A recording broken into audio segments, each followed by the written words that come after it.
بسم اللہ الرحمن الرحیم الحمد للہ الذی ارسل رسولہ بالہدی ودین الحق لیظہرہ علی الدین کلہ ولو کرہ المشرکون الصلاة والسلام علی سیدنا وشفيع ذنوبنا وحبيب قلوبنا وطبيب نفوسنا ومولانا بالقاسم محمد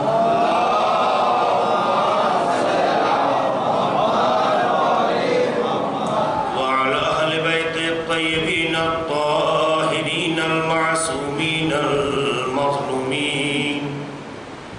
الذين أذهب الله عنهم الرجس وطهرهم تطهيرا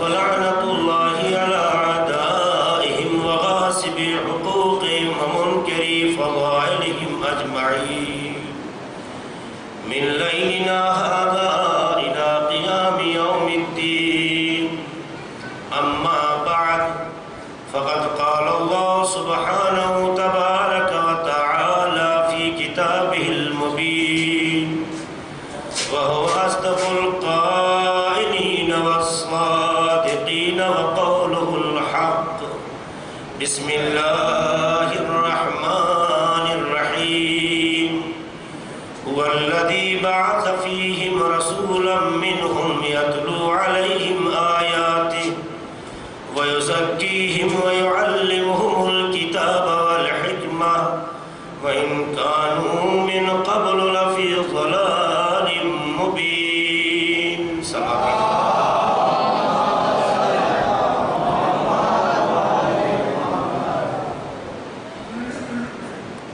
جیسا کہ آپ حضرات جانتے ہیں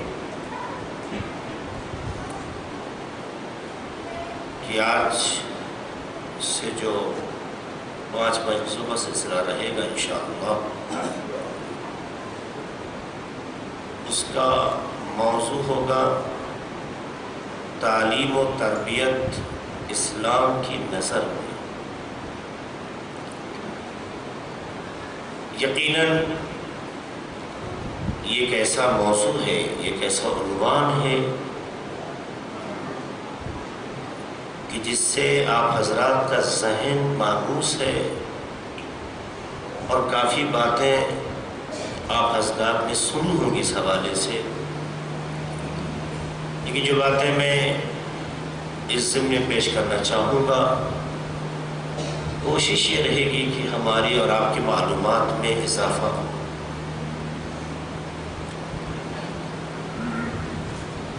تعلیم ایک ایسی صفت ہے کہ جس کے لیے اللہ نے انسان کی پیدائش سے پہلے اہتمام کیا، اس کا اظہار انسان کے پیدا ہونے کے بعد ہوا، اہتمام پہلے رکھا۔ اور آپ اچھی طرح جانتے ہیں کہ اللہ نے جناب آدم علیہ السلام کے وجود کو تیار کرنے کے بعد ایک اعلان کیا تھا وَعَلَّمَ آدَمَ الْأَسْمَاءَ كُلَّهَا، پروردگار عالم نے آدم کو تمام اسماء کی تعلیم دی۔ یہ عبارت کہ اللہ نے اسماء کی تعلیم دی، یہ میسج اور یہ پیغام دے رہی ہے کہ تعلیم اگر نگاہ قدرت میں ہر چیز سے زیادہ اہم نہ ہوتی تو اللہ انسان کا اسٹرکچر تیار کرنے کے بعد جو چیز اس کے حوالے کر رہا ہے وہ علم نہ ہوتا۔ جناب آدم علیہ السلام کو علم دے کر بتایا کہ آدم کا نام متعلم ہے، خدا کا نام معلم ہے۔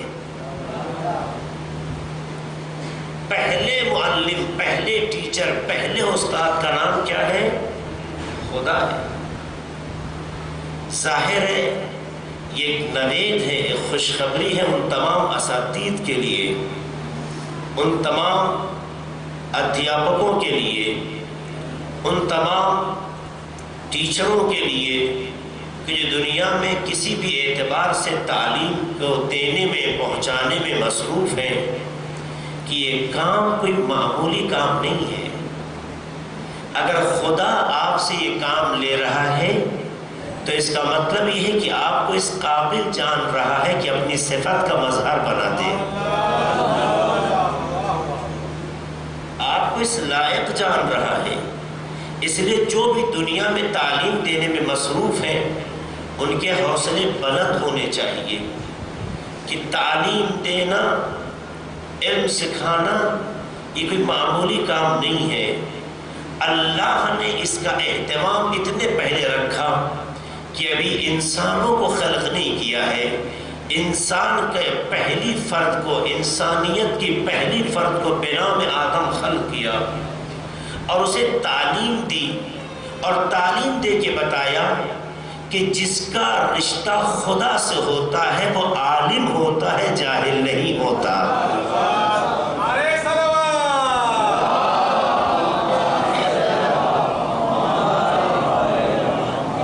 یہیں سے پروردگار عالم حد و حدود بیان کر رہا ہے عبد اور معبود کے درمیان کہ جو اللہ کا واقعی بندہ ہے، جو اللہ کی واقعی مخلوق ہے، جب اسے پیدا ہوتے ہوئے جاہل نہیں رکھنا چاہتا ہے تو اس دنیا میں قدم رکھنے کے بعد پوری عمر انسان جاہل رہ جائے، یہ تقاضائے بندگی نہیں ہے۔ تقاضائے بندگی یہ ہے کہ اپنے جہل کو علم سے بدل دو۔ اللہ عالم دوست ہے، جاہل دوست نہیں ہے۔ ایک صلوات پڑھ دے محمد آل محمد پر۔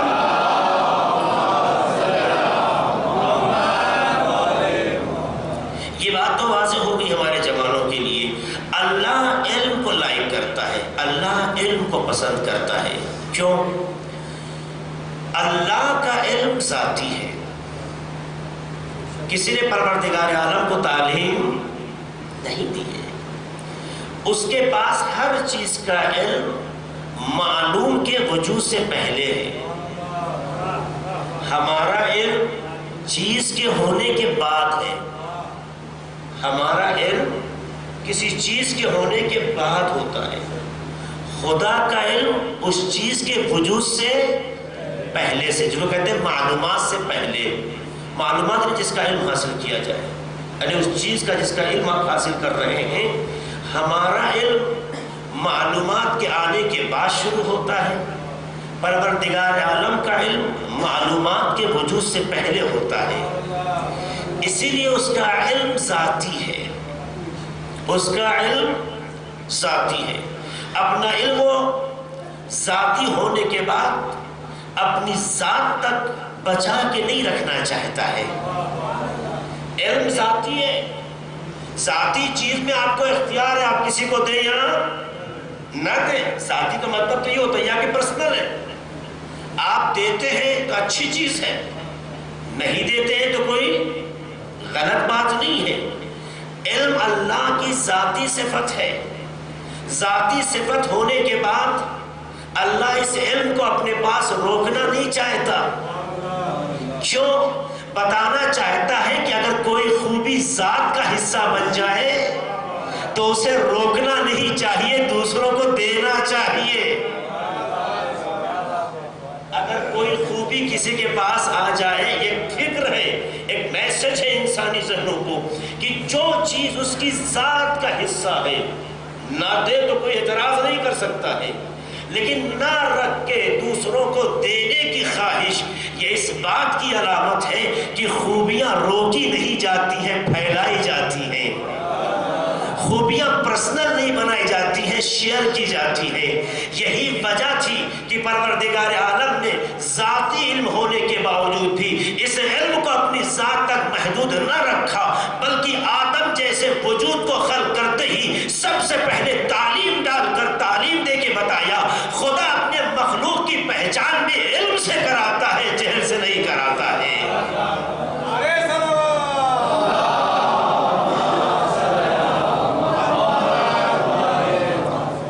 دوسری وجہ یہ ہے ثم عرضهم علی الملائکہ، پھر اللہ نے جناب آدم کو پیش کیا کس کے سامنے؟ ملائکہ کے سامنے۔ یعنی اللہ بتانا چاہتا ہے ہماری مخلوق کی عظمت جب ظاہر ہوتی ہے جب علم کے ساتھ کسی کے سامنے آئے۔ ثم عرضهم، پھر اللہ نے پیش کیا جناب آدم کو علی الملائکہ، ملائکہ جو کہ معصوم مخلوق ہے، ملائکہ خدا نے جاہل نہیں بنایا ہے، عقل کی نعمت سے اسے نوازا ہے، لیکن اللہ نے معصوم اور عقل جیسی صفت رکھنے والے مخلوق کے سامنے بھی جب اللہ نے انسان کے نام پر آدم علیہ السلام کو پیش کیا ہے تو پہلے علم عطا کیا ہے، علم عطا کرنے کے بعد پیش کیا ہے، اور ملائکہ پر اگر فوقیت بھی دکھائی ہے تو ایک انسان کو انسان ہونے کی بنیاد پہ نہیں، ایک انسان کو عالم ربانی ہونے کی وجہ سے۔ یعنی اللہ پیغام دینا چاہتا ہے اگر تم کائنات میں کسی پر فوقیت حاصل کرنا چاہتے ہو تو اپنے اندر علم ربانی کی خوبی پیدا کرو، اگر علم ربانی آ جائے تو فوقیت کا حق حاصل ہو جاتا ہے۔ سلام علیہ محمد وآل محمد پر۔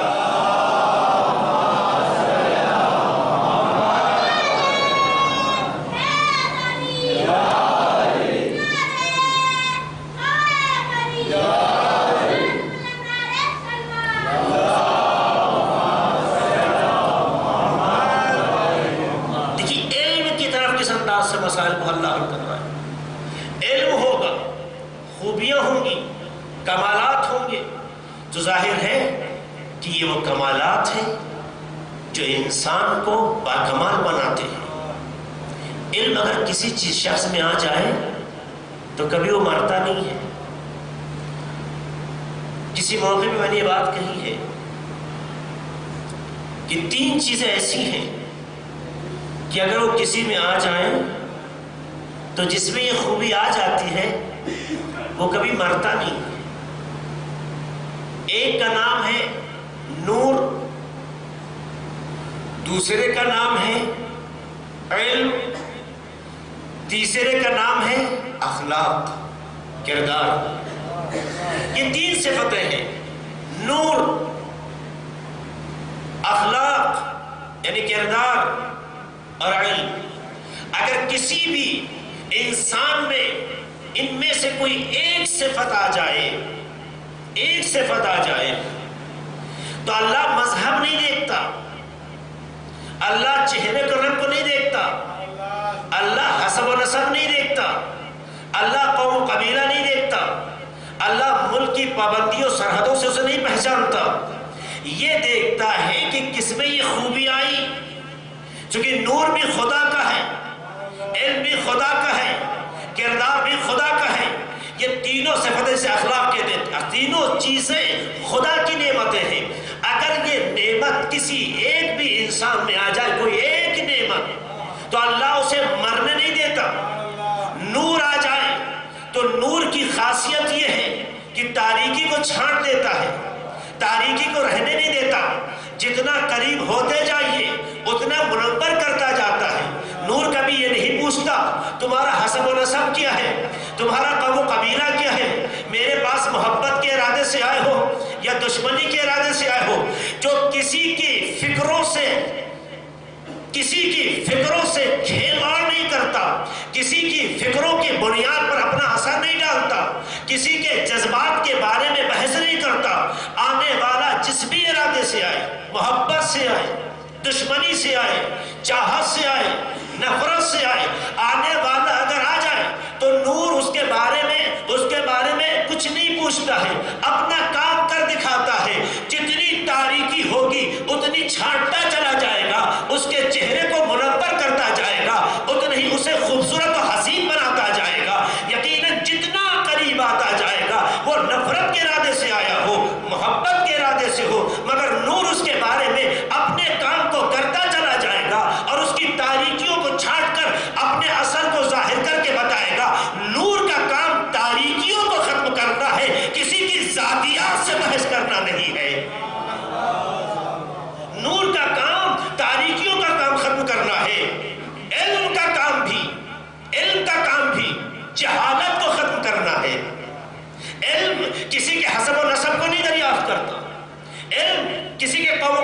نہیں پوچھتا، علم کسی کے بیک گراؤنڈ کو نہیں چیک کرنا چاہتا ہے. تمہارے اندر علم کے حاصل کرنے کی پیاس بس پیدا ہونی چاہیے. اگر اس پیاس کو لے کے آگے دہریہ ہو تب بھی تعلیم دیں گے، مومن ہو تب بھی تعلیم دیں گے، کافر ہو تب بھی تعلیم دیں گے. اسی لیے دیکھا امام محمد باقر علیہ السلام،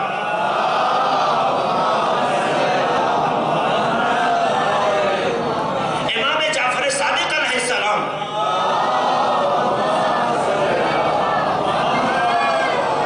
دونوں معصوم ہستیوں کی تربیت گاہ میں، چاہے 5ویں امام کا زمانہ ہو چاہے 6ٹھے امام کا زمانہ ہو، جس میں 4 سے 6 ہزار شاگردوں کی بات کہی جاتی ہے، کیا آپ کہیں گے کہ جتنے شاگرد آئے تھے سب مومن تھے، سب متقی تھے، سب مولائی تھے، سب عاشق حضرت تھے؟ نہیں، دہریہ بھی اس میں شامل ہے، مرجع بھی اس میں شامل ہے، بہکے ہوئے اس میں شامل ہے، کافر اس میں شامل ہے، مشرک اس میں شامل ہے. مگر امام نے علم کے دروازے کو کسی پہ نہ بند کر کے بتایا، علم کا کام جہالت کو دور کرنا ہے، اس کے عقائد سے بحث نہیں کرنا ہے.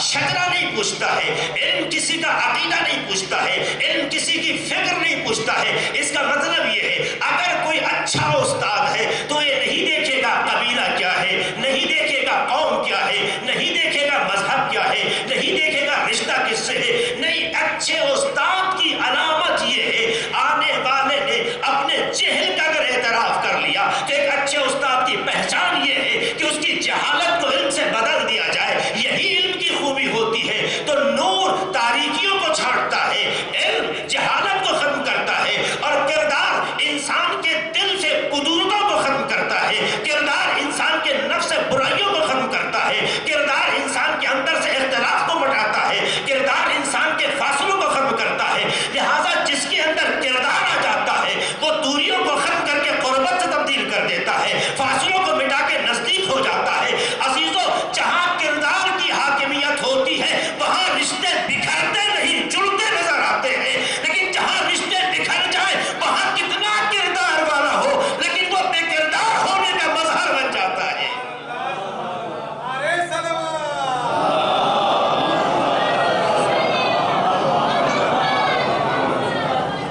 تو آئیے جملوں کو سمیٹ کے ایک بات کہہ دوں، ان صفتوں میں سے کوئی ایک صفت اگر کسی میں آ جائے تو جس میں یہ خوبی آ جاتی ہے وہ اسے کبھی مرنے نہیں دیتا. آپ دیکھیے، علم کے حوالے سے کہوں، ہمارے نوجوان بیٹھے ہوئے، کوئی کالج، کوئی یونیورسٹی، کوئی بہرحال ریسرچ سینٹر سے جڑا ہے، تعلیم حاصل کر رہا ہے، مختلف علوم کی تعلیم لے رہا ہے، چاہے وہ میتھ ہو، چاہے کیمسٹری ہو، چاہے ہسٹری ہو، یا دوسرے جتنے بھی سبجیکٹ دنیا میں تعلیم کے حوالے سے رائج ہیں، ان موضوعات کو گنوانا مقصود نہیں ہے. جب یہ کتاب پڑھتے ہیں تو کیا دیکھتے ہیں؟ فلاں اسکالر نے آج سے 700 سال پہلے یہ بات کہی تھی، فلاں دانشور نے 1000 سال پہلے یہ بات کہی تھی، فلاں انسان نے اتنے 100 سال پہلے بات کہی تھی. عزیزوں، یہاں ہم اپنے رشتوں میں ماں باپ کے مرنے کے بعد ایک نسل آگے نہیں بڑھتی ہے، آنے والی نسلیں اس کا نام بھی نہیں جانتی. غور کیجیے گا، آنے والی نسلیں اس کا نام بھی بھول جاتی ہیں. شاید بہت کم لوگ ہوں جن کو اپنے دادا اور پردادا کے نام، دادا شاید یاد ہو، پردادا کے نام یاد رہ جائیں. ہماری زندگی سے جڑنے والے رشتوں کا مزاج یہ دیکھا ہے کہ کچھ نسلیں گزرنے کے بعد، چاہے ایک ہو یا بہت اگر 2 مان بھی لیا جائے، تو لوگ اپنی نسلوں کو نام کے ساتھ یاد نہیں رکھ پاتے ہیں. مگر علم کے کردار دیکھیے، علم کا اثر دیکھیے کہ 900 سال گزر گئے، 700 سال گزر گئے، 1000 سال تھا، کہنے والا مسلمان تھا، کہنے والا کرسچن تھا، ہم اس سے بحث نہیں کرتے، لیکن اگر علم کی بات کہی ہے تو اس کے نظریے کو آج دہرایا جاتا ہے، نہ دہرایا جائے تو اسے علم نہ کہا جائے۔ یہ علم کی برکت ہے کہ انسان کے اندر یہ خوبی آ جائے تو مذہب کیسا بھی ہو، زمانہ کتنا بھی گزر جائے، مرنے کے بعد بھی رشتہ داری ہو یا نہ ہو، رشتہ داریوں سے بڑھ کر سر چڑھ کے بولتا ہے۔ اتنا عرصہ گزرنے کے بعد آج کے زمانے کے اسٹوڈنٹ کا اس کے نظریات کو پڑھنا اس بات کی علامت ہے وہ خود تو مر گیا ہے مگر اس کے علم نے اسے مرنے نہیں دیا ہے، مگر اس کے علم نے اسے مرنے نہیں دیا ہے۔ جو آپ تذکرہ کرتے ہیں، نام لیتے ہیں تو وہ زندہ ہے۔ اس بات کی علامت ہے کہ تعلیم اگر ہے، علم اگر ہے تو انسان اسے بھول نہیں سکتا۔ ایسے کردار حاتم طائی سے مگر ہماری آپ کی کوئی رشتہ داری ہے؟ وہ تو مسلمان بھی نہ تھا مگر آج بھی حاتم طائی کے واقعات آپ دہراتے ہیں۔ ایسی بہت مدر ٹریسا کرسچن تھی مگر ہندوستان کی تاریخ میں اسے سب یاد کرتے ہیں۔ سال میں ایک تاریخ آتی ہے جو حکومتی پیمانے پہ اس کی عزت کے حوالے سے، اس کی یاد کے حوالے سے، اس کے خیر مقدم کے حوالے سے اسے یاد کیا جاتا ہے یا نہیں؟ ایسا ایک کیریکٹر یہ تھا اس کا، یتیم پرورش اس نے کی، غریبوں کو اس نے سنبھالا۔ یہ وہ کیریکٹر ہے، وہ ایک کردار ہے۔ اس طرح کی دنیا میں بہت سے کیریکٹر والے لوگ ہیں۔ تو عزیزو، اگر کردار کی خوبی کسی میں آ جائے، اگر کردار کا حسن کسی میں آ جائے تو زمانہ کتنا گزر جائے، حاتم طائی تو پیغمبر کے زمانے سے پہلے گزر جانے والے انسان کا نام ہے۔ آپ سوچئے، پیغمبر کے اعلان رسالت سے پہلے گزر چکا ہے حاتم طائی، اس کے باوجود بھی آج تک اس کا تذکرہ ہو رہا ہے۔ کیوں؟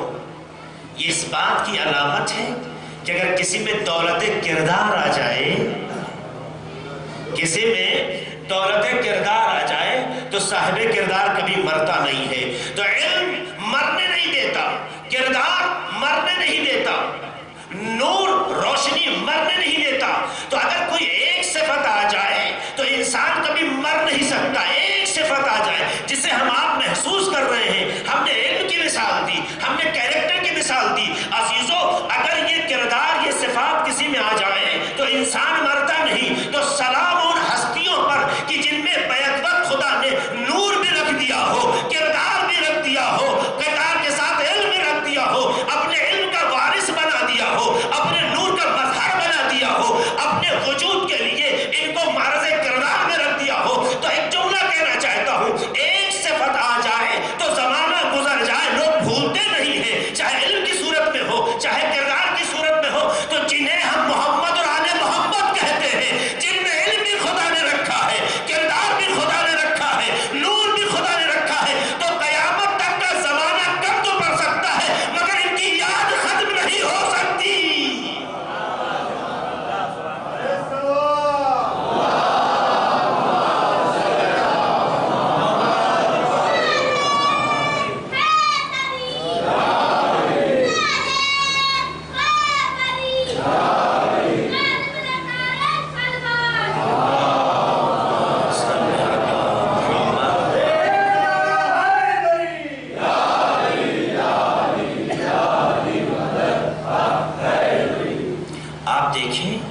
علم کی یہ برکت ہے، علم کی یہ خوبی ہے، علم کا یہ اثر ہے۔ ایک جملہ کہوں کہ آپ دیکھیں، اگر انسان کے ذہن میں یہ بات ہوتی کہ انسان کو ان تینوں میں سے کوئی ایک صفت آ جائے تو مارا نہیں جا سکتا، مٹایا نہیں جا سکتا، ان کی یاد کو بھلایا نہیں جا سکتا، اگر یہ بات ذہنوں میں ہوتی تو جن لوگوں نے اپنے اپنے دور میں ایسے صفت رکھنے والوں کو مٹانے کی کوشش کی، کبھی وہ غلطی نہ کرتے، کبھی کوشش نہ کرتے۔ آپ سوچ سکتے ہیں کیسے کیسے کارنامے کھیلے گئے۔ علم کے راستے بند کرنے کے لیے، صاحب علم کی خوبیوں کو چھپانے کے لیے، اس کے اعتبار کو ختم کرنے کے لیے۔ معمولی بات نہیں ہوتی کہ کسی کو 70 سال تک یاد ہے جملہ، کسی موقع پہ دہرایا ہے، کسی کو 70 سال تک ممبروں سے برا کہا جائے، 70 سال حکومتی پیمانے پر، یعنی دولت خرچ ہو رہی ہے، خطیب بک رہے ہیں، جن کو اللہ نے قوت بیان دیا ہے وہ اپنے ضمیر کو بیچ رہے ہیں اور بہت ہی آزادی کے ساتھ ان کی عظمتوں کو پامال کر رہے ہیں۔ 70 سال تک حکومت نے طاقت لگائی، حضرت علی علیہ السلام کو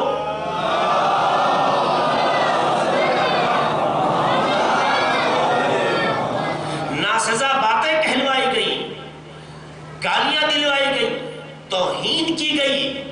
جس ممبر کی زینت کا نام علی ہے، جس ممبر کی عزت کا نام علی ہے، اس ممبر سے مولا کائنات کو حکومتوں نے اپنی طاقت کا استعمال کر کے 70 سال تک برا بھلا کہلوایا ہے۔ تو اگر حکومت 70 سال، میں کہتا ہوں کچھ سال کہہ دے تو لوگوں کے ذہنوں میں بات بیٹھ جاتی ہے کہ وہ انسان برا ہوگا، بیٹھ جاتی ہے۔ کہاں 70 سال کی، اس میں کم سے کم 2 نہ صحیح تو 1 نسل نکل جاتی ہے اور آگے بڑھ جاتی ہے، یعنی آنے والی نسلوں کی نگاہ میں سوائے برائی کے کوئی اور چہرہ نہیں رہ جاتا ہے۔ ماؤں نے اپنی آغوش میں پلنے والے بچوں کو ان کے نام سے ڈرانا شروع کر دیا ہے، یعنی ان کا چہرہ ایک خوفناک چہرہ بنا دیا گیا ہو، ان کے لیے ایک سازش کی ہو۔ مگر سلام ہو خدا کی حکمت پر کہ خدا نے کہا علی کو اگر نام علی سے پہچانا گیا ہوتا تو شاید دنیا بھول جاتی، مگر علی کو جب علم خدا سے پہچانا گیا تو جب تک ذات خدا ہے وارث علم خدا کا بھی وجود رہے گا۔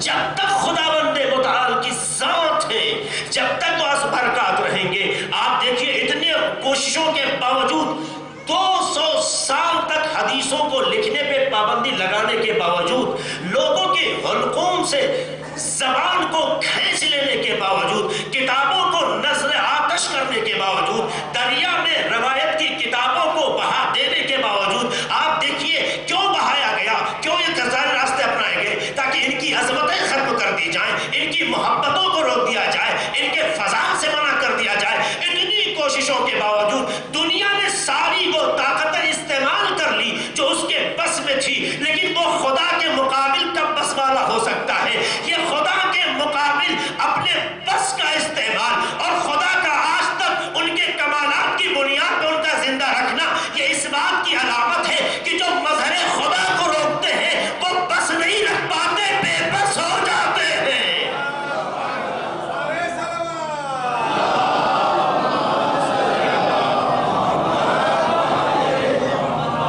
وہ مظہر خدا کو نہیں روک سکتے۔ تو علم کی بڑی قیمت ہے۔ میں یہاں سے بات لے کے چلا کہ اللہ نے جناب آدم کو جب جسم کی شکل دی تو جو نعمت اللہ نے سب سے پہلے عطا کی ایک صفت کے عنوان سے، وہ کیا ہے؟ علم۔ اس کا مطلب یہ ہے کہ جو خود کو انسان سمجھتا ہے، میں دعوت فکر دے رہا ہوں، جو خود کو انسان سمجھتا ہے اس کے پاس کون سی دولت ہونی چاہیے؟ سب سے پہلے علم، سب سے پہلے علم۔ تبھی تو یہ واقعہ آپ نے سنا ہوگا کہ جناب سلیمان کو بڑی خواہش تھی۔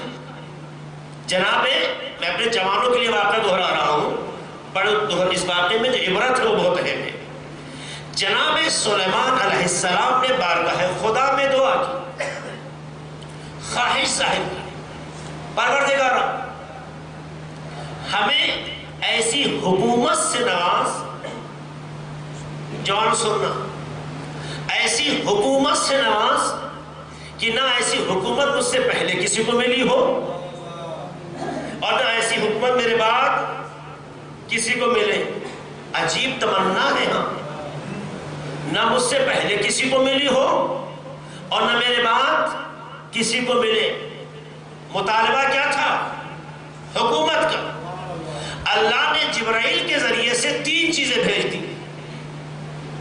کہا اے سلیمان تمہارے سامنے یہ 3 چیزیں ہیں: دولت، علم، حکومت. تم نے ایک چیز کا مطالبہ کیا ہے، ہم 3 چیزیں تمہارے لیے بھیج رہے ہیں، مگر یہ آپشن ہے، چوز ایک ہی کو کرنا ہے. آپشن ہے. وہ اکثر لوگ سوال کرتے ہیں بھی آپشن دیجئے. اللہ بھی آپشن رکھ رہا ہے. جناب سلیمان پیغمبر ہے، نبی ہے، معصوم ہے، اللہ سے دعا کر رہے، کسی پبلک سے نہیں مانگا تھا. یہ حق ہے ہر بندے کا کہ اپنے پروردگار سے اپنی بات کہے، کھول کے کہے جو دل میں اس کے جذبہ ہے. اپنے پروردگار سے بہتر نہ کوئی سننے والا ہے اور نہ کوئی دینے والا ہے. جب آپ کے دل میں کوئی جذبہ ہو تو جو دل سے کسی سے کہا جائے تو کہیں نہیں، بارگاہ خدا میں آ کے خدا سے کہو، چونکہ وہ دیتا ہے تو جتاتا نہیں ہے، وہ عطا کرتا ہے تو رسوا نہیں کرتا، وہ دیتا ہے تو پھر طلب نہیں کرتا. یہ وہ خدا ہے. تو اپنی بات اپنے خدا سے کہو. اس سے کیا کہو گے جس کے پاس خود نہیں ہے؟ تو جب ذلیلوں سے عزت کی بھیک مانگو گے تو ذلیل تو کر سکتا ہے، عزت کیا عطا کرے گا؟ لہذا اپنے پروردگار سے کہو. جناب سلیمان نے اپنے پروردگار سے اپنی بات کہی. اللہ نے آپشن بھیج دیے. کیوں اللہ نہیں دے سکتا تھا؟ آپشن کیوں بھیجا؟ کہا اس لیے بھیجا کہ جناب سلیمان نبی ہے. جناب سلیمان نے جو چیز اہم سمجھی وہ اللہ سے کہہ دی. ان کی علم کی حد یہی تھی خدا کے مقابل، لیکن خدا اپنے نبی کے علم کو مافوق بنانا چاہتا ہے اور اونچا کرنا چاہتا ہے، اور اونچا کرنا چاہتا ہے. لہذا آپشن دے دیے کہ اے سلیمان دیکھو، دولت بھی ہے آپشن کی شکل میں، حکومت بھی ہے آپشن کی شکل میں، علم بھی ہے آپشن کی شکل میں. چننا تمہیں ہے، ہم کچھ نہیں کہنا چاہتے ہیں. جناب سلیمان کو فوراً چن لینا چاہیے کہ حکومت مانگی ہے، خدا نے دی آپشن میں، تو فوراً کہتے حکومت نہیں. کیوں؟ کیونکہ جس کے پاس علم ہوتا ہے وہ جذباتی فیصلے نہیں لیتا. ان باتوں پہ توجہ دے جو پوائنٹس کی شکل میں کہنا چاہتا ہوں. جب علم ہوتا ہے تو آج جذبات سے فیصلہ نہیں ہوتا ہے. اپنی بات اپنے خدا سے کہنا یہ بندگی کی علامت تھی جو جناب سلیمان نے کہا. کہنا بھی چاہیے، حق ہے ہر بندے کو اپنے خدا سے کہنے کا. لیکن خدا نے جب آپشنز بھیجے تو دیکھا کہ حکومت کی بات بھی تو آ گئی. فوراً نہیں میں نے تو حکومت مانگی، نہیں، میرے خدا نے اگر یہ آپشن بھیجا ہے تو قابل غور ہے، سوچنا چاہیے، فکر کرنا چاہیے. تو خدا نے جو عقل دی ہے، خدا نے جو شعور دیا ہے، خدا نے جو فہم دیا ہے، اس کا استعمال کر کے غور کر کے کہا اے جبرائیل خدا کو سلام کہتے ہوئے میری طرف سے کہنا میں نے حکومت ضرور مانگی تھی، لیکن جب اللہ نے آپشن دیے ہیں تو مجھے نہ حکومت چاہیے نہ مجھے دولت چاہیے. جو آپشن میں چوز کر رہا ہوں وہ علم ہے. پر جیسے علم چنا خدا نے کہا حکومت بھی تمہیں دیں گے، دولت بھی تمہیں دیں گے. اس کا مطلب یہ ہے دولت پانا ہے تو عالم بننا ہوگا، حکومت پانی ہے تو عالم بننا ہوگا. ہندوستان میں مشکل یہی ہے، جاہل جب حکومت چاہیں گے تو انسانیت کا خون ہوگا.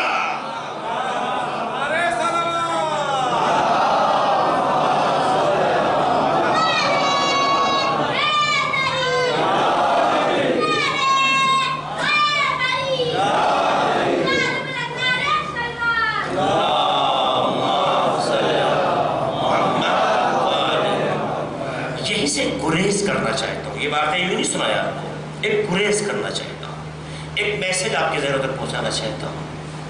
میرے جوانوں، حکومت بھی خدا دینے کو تیار ہے، دولت بھی خدا دینے کو تیار ہے، مگر اس کے لیے راستہ کیا ہے؟ علم ہے. اگر چاہتے ہو اقتدار پہ آنا، اگر چاہتے ہو حکومت تک پہنچنا، اگر چاہتے ہو سر چڑھ کے بولنا، تو علم حاصل کرو۔ علم آئے گا تو دولت آئے گی۔ فرق ہے دولت سے علم کا خریدنا، دولت سے علم کا خریدنا اور علم کے ذریعے سے دولت کا پانا۔ میں آج کے اپڈیٹ کر کے گفتگو کر رہا ہوں۔ دولت کے ذریعے علم حاصل کرنا، یاد رکھنا، دولت سے اسباب فراہم ہوتے ہیں، علم نہیں فراہم ہوتا۔ دولت سے آپ انگلینڈ بھیج سکتے ہیں، دولت سے آپ امریکہ بھیج سکتے ہیں، دولت سے آپ بھوپال کے سب سے مہنگے اسکول میں بچے کو بھیج سکتے ہیں، دولت سے آپ ایڈمیشن ایک بڑے اسکول میں کرا سکتے ہیں۔ دولت سے علم نہیں ملتی، دولت سے علم حاصل نہیں ہوتا، علم حاصل نہیں ہوتا، دولت سے اسباب فراہم ہوتے ہیں۔ کیونکہ جو چیز بک جائے اسے علم نہیں کہتے، جو چیز بک جائے اسے علم نہیں کہتے۔ اس کے لیے ضروری ہے کہ پڑھانے والا استاد اتنا ماہر ہو جو اخلاص کے ساتھ شاگردوں کو تعلیم دے دے، ورنہ ہونا تو یہی چاہیے تھا کہ جتنے لوگوں نے بڑے بڑے اسکولوں میں بچوں کو ڈالا ہو وہ سارے بچے اس دنیا کے ممتاز بچے کہلائیں، مگر ایسا نظر نہیں آتا ہے۔ وہی بچہ باکمال ہوتا ہے جس کے جذبے میں علم حاصل کرنا ہوتا ہے، اور استاد نے اپنی صلاحیتوں کا اس پر استعمال کیا ہو تو پتہ چلا اچھا اسکول تعلیم نہیں دیتا ہے، معیاری استاد علم میں اضافہ کرتا ہے۔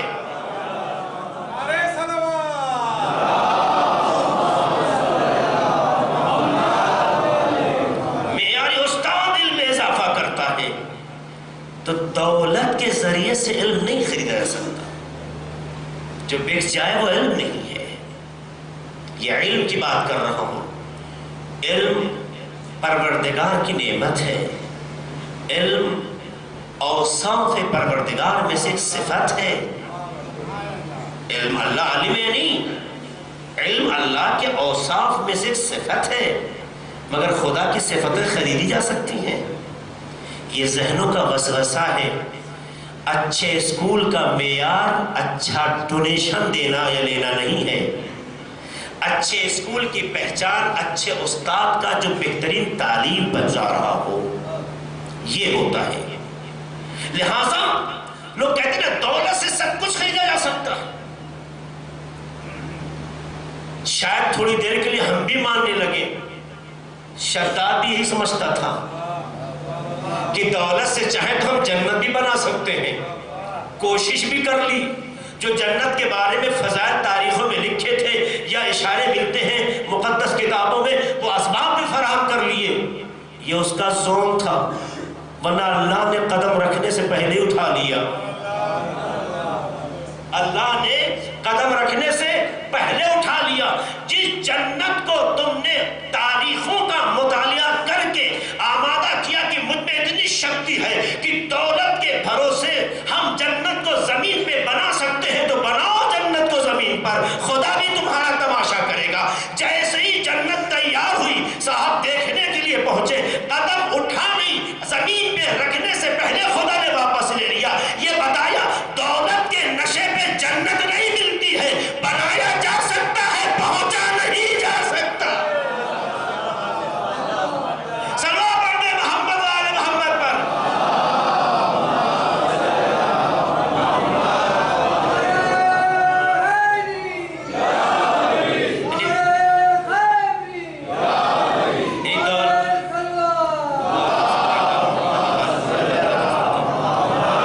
دولت کے نشے میں جنت کو سجایا تو جا سکتا ہے، جنت کو پایا نہیں جا سکتا۔ اور کیجیے گا دوسری بات کیا ہے اس میں، جو اہم بات ہے جسے توجہ دیجیے آپ۔ علم اگر آپ کے پاس آ جائے، علم کبھی صاحب علم کو چھپنے نہیں دیتا۔ علم بھی ایک نور ہے، ایک روشنی ہے، علم بھی ایک نور ہے، ایک روشنی ہے۔ آپ ہزاروں کے درمیان چلے جائیں، جب تک آپ خاموش ہیں دنیا آپ کو نہیں سمجھتی، پر جب آپ کا علم زبان پہ جاری ہوگا نا، دنیا آپ کے سامنے جھکنے پہ غرور محسوس کرے گی۔ یہ ہے علم۔ لہذا عزیزو، اپنے پیٹ کو کاٹنا پڑ جائے تو کاٹو، ایک وقت کھانا نہ کھانا ہو تو نہ کھاؤ، مگر اگر علم کو حاصل کرنے کے لیے سختیاں برداشت کرنی پڑے تو برداشت کرو، مگر اپنے کو جاہل نہ رکھو۔ امت پیغمبر جاہل ہو یہ توہین پیغمبر ہے، محب اہل بیت جاہل ہو یہ توہین اہل بیت ہے۔ علم جب ان کی پہچان ہے تو وہ غلام کیسا جس میں خوبیاں آقا کی دکھائی نہ دے۔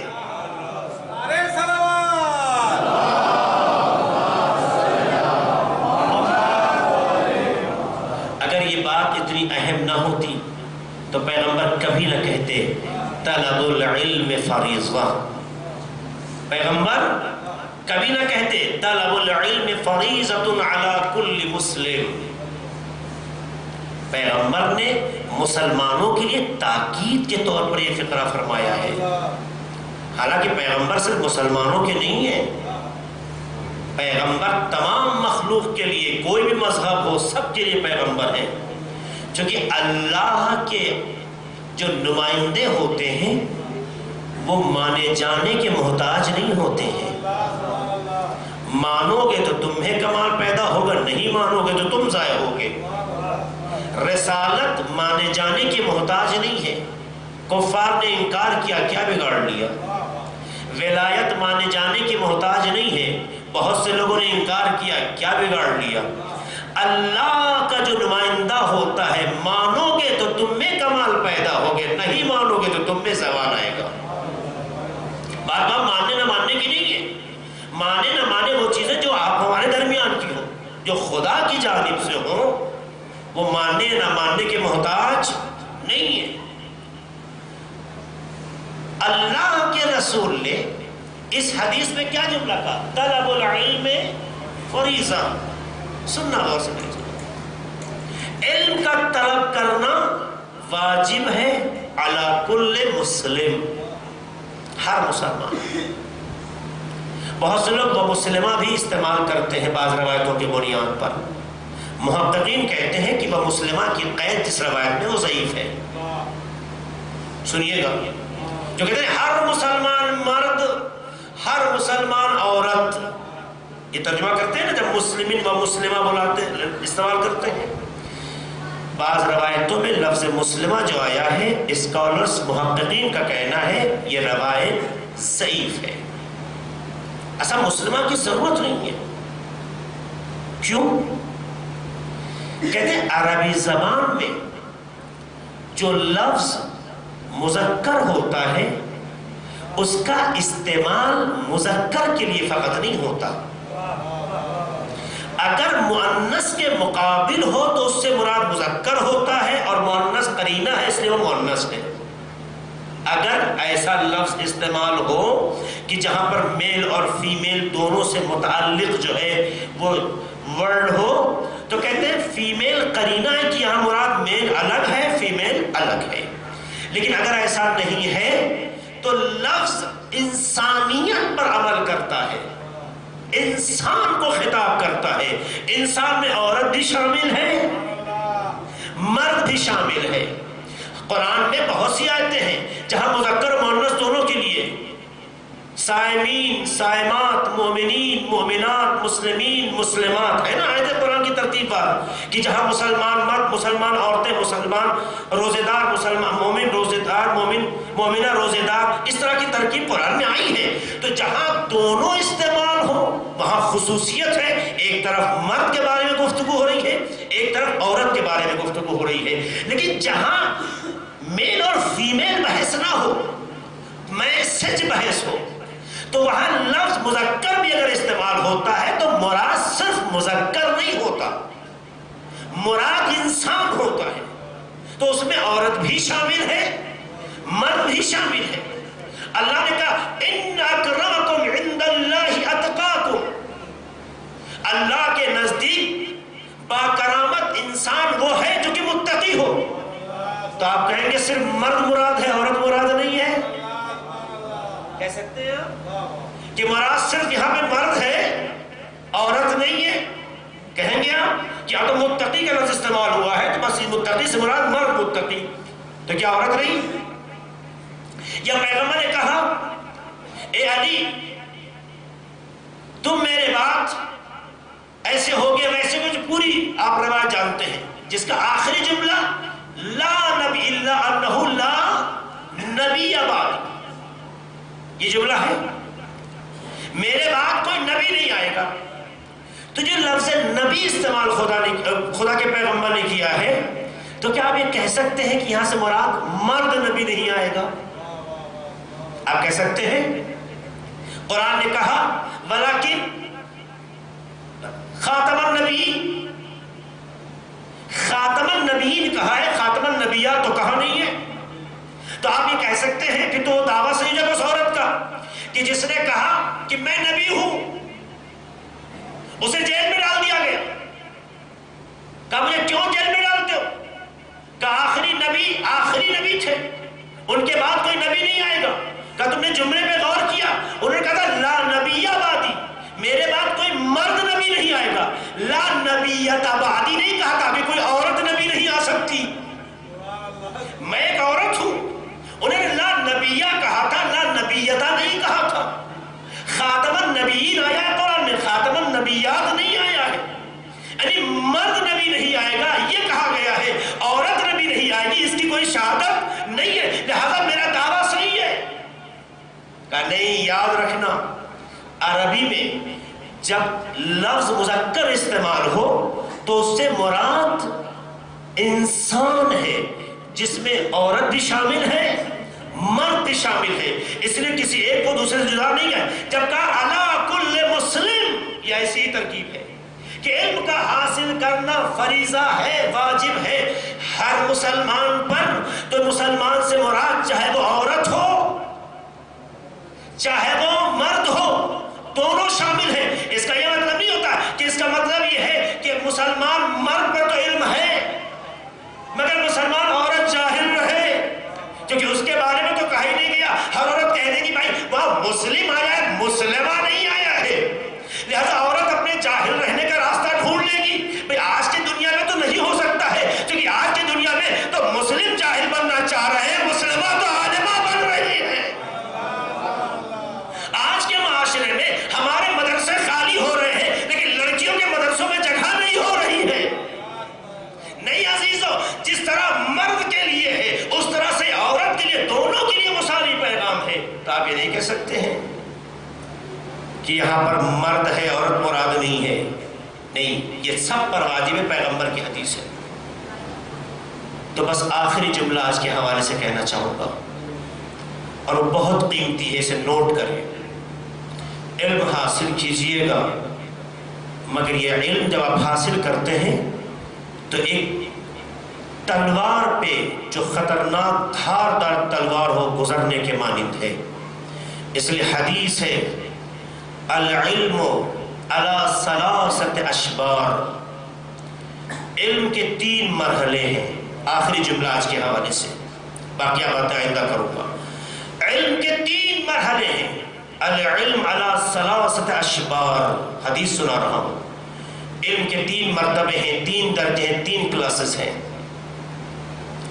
اذا وصل الى الشبر الاول کبر، جب انسان اس علم کے پہلے درجے میں پہنچتا ہے تو اس میں تکبر پیدا ہو جاتا ہے۔ میں اس کی وضاحت کل کروں گا۔ جب علم کے پہلے درجے میں پہنچتا ہے تو حدیث کہتی ہے تکبر پیدا ہو جاتا ہے۔ وَإِذَا وَصَلَ إِلَى الشِّبْرِ الثَّانِي تَوَاضَعَ، لیکن جب یہ علم اپنے دوسرے درجے میں پہنچتا ہے تو اس میں تواضع اور انکساری پیدا ہوتی ہے۔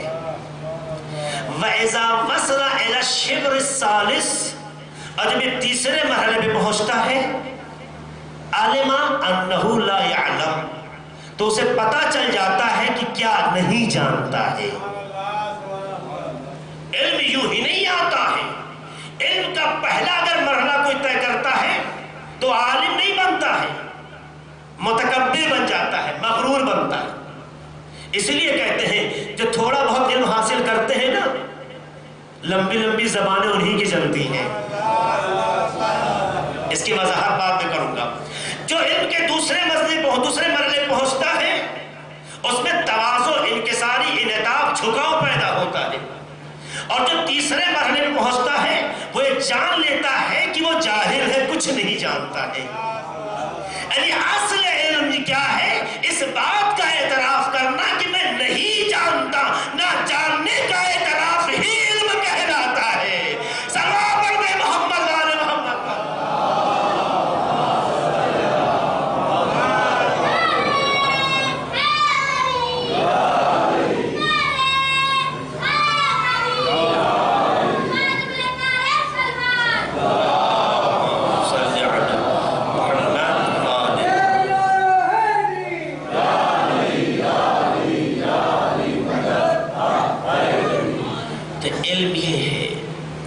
اس خوبی کو اپنائیں، اس صفت کو اپنائیں. آپ سے بہتر کون اپنا سکتا ہے؟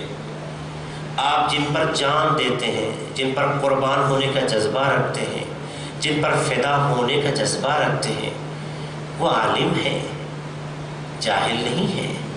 یہ کون سی محبت ہے؟ محبوب تو عالم ہو، محب جاہل ہے. ایسا نہ ہو کہ علم میں دوسرے آگے نکل جائیں اور آپ پیچھے رہ جائیں. اس لیے کوشش کیجیے خود کو علم سے وابستہ. تربیت اس کا دوسرا پہلو جو بعد میں آئے گا. تو عزیزو، ضرورت اس بات کی ہے کہ خود کو علم سے جوڑیں. جب علم سے جوڑیں گے تو تواضع پیدا ہوگا، انکساری پیدا ہوگی، معرفت ہوگی، جھکاؤ ہوگا. اور جب جھکاؤ پیدا ہوگا تو غرور ختم ہوگا، تکبر ختم ہوگا، حسد ذہن سے نکلے گا. جہاں علم ہوتا ہے وہاں معرفت آتی ہے. جہاں معرفت آتی ہے وہاں جہالت کا راستہ بند ہو جاتا ہے. کربلا والوں میں کیوں یہ انعطاف تھا؟ ان میں کیوں یہ جھکاؤ تھا؟ کیوں یہ جذبہ قربانی؟ چونکہ ان میں معرفت آ گئی تھی. معرفت علم کے بغیر نہیں آتی ہے. اس کا مطلب یہ ہے امام اس نور کا نام ہے، امام اس نور کا نام ہے کہ جس کا اثر جب سامنے والے پر چمکا، دکھا، پیدا ہوا تو اس کے ذہن کو منقلب کر گیا. ایسا منقلب کر گیا کہ انسان محبت میں سب کچھ تو قربان کرتا ہے، لیکن یہ آسان نہیں ہوتا ہے کہ جان کو بھی قربان کرتے.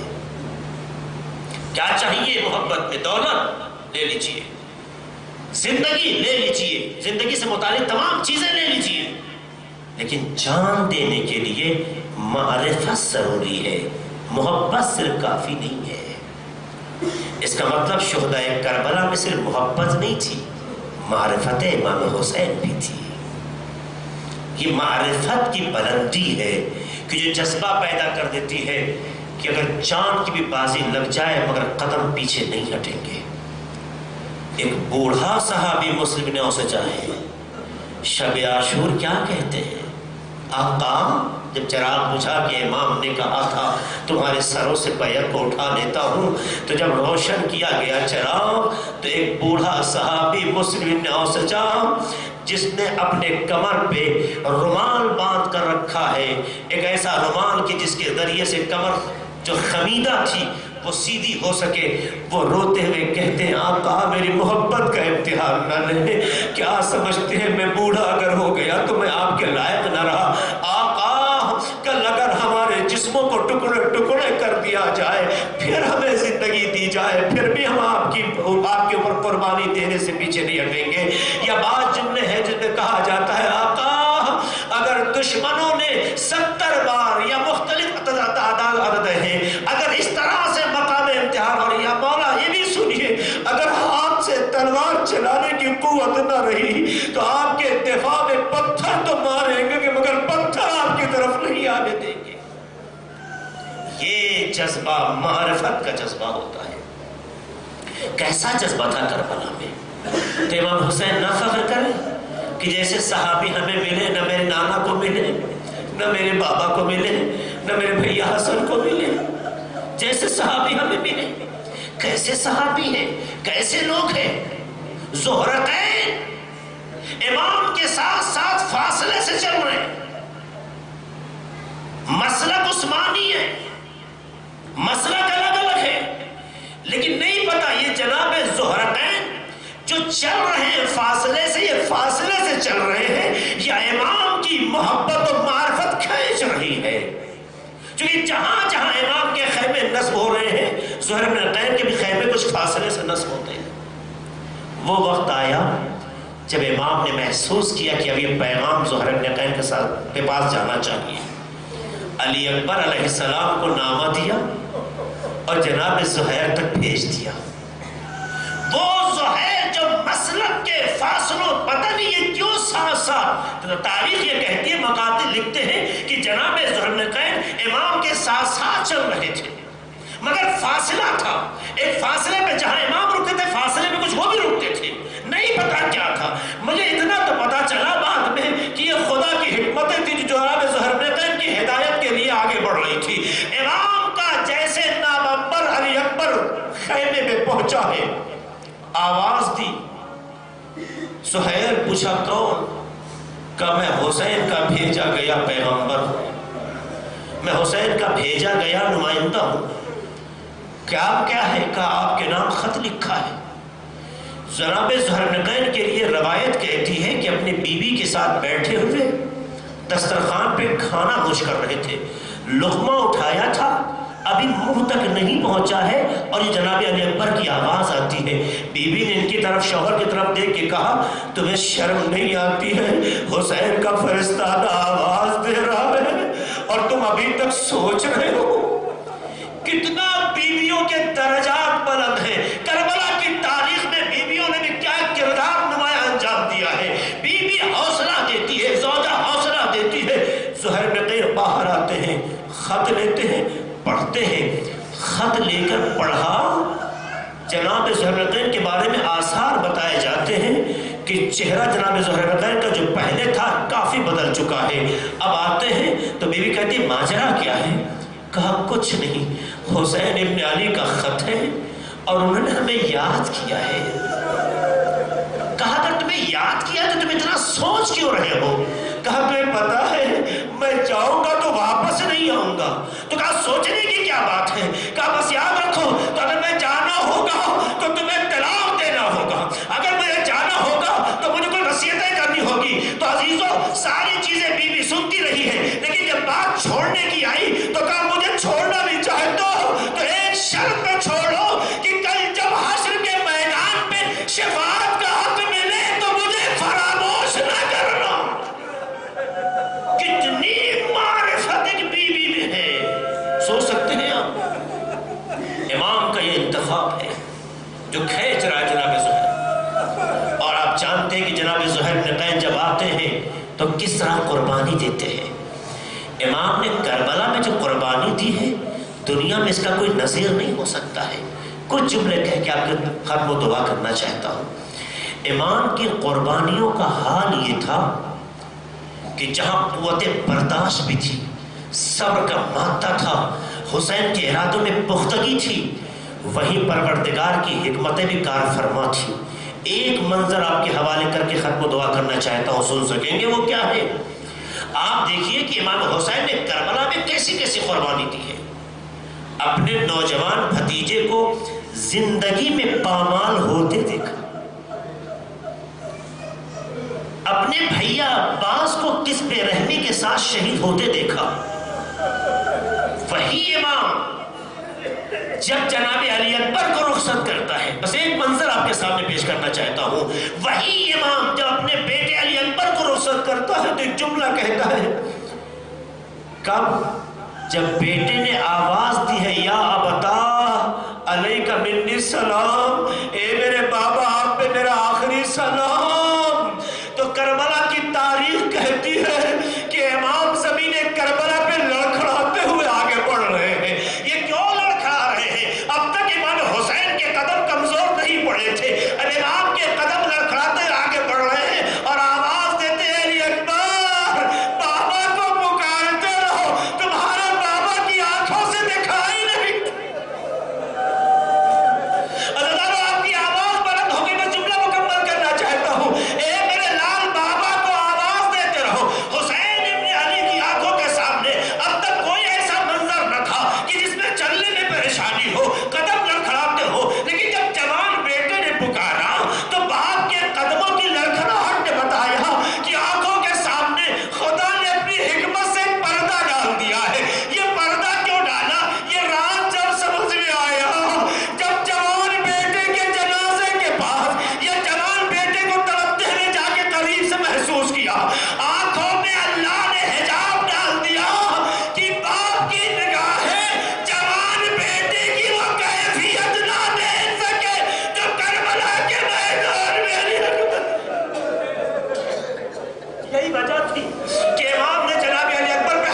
درد بھرا لمحہ ہوگا، اور جب اسی علی اکبر کو بعد میں اٹھاتے ہیں تو بنی ہاشم کو آواز دیتے ہیں، اے بنی ہاشم حسین کی مدد کرو، حسین سے جوان لاشا نہیں اٹھایا جاتا۔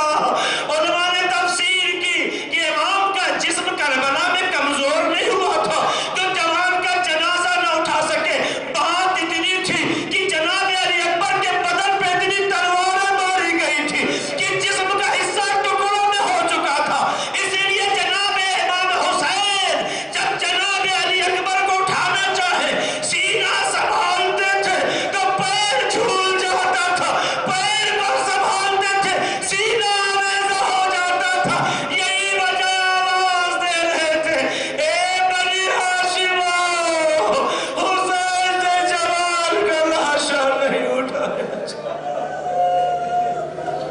اِنَّا لِلَّهِ وَإِنَّا إِلَيْهِ راجعون سيعلم الذين ظلموا أي منقلب ينقلبون۔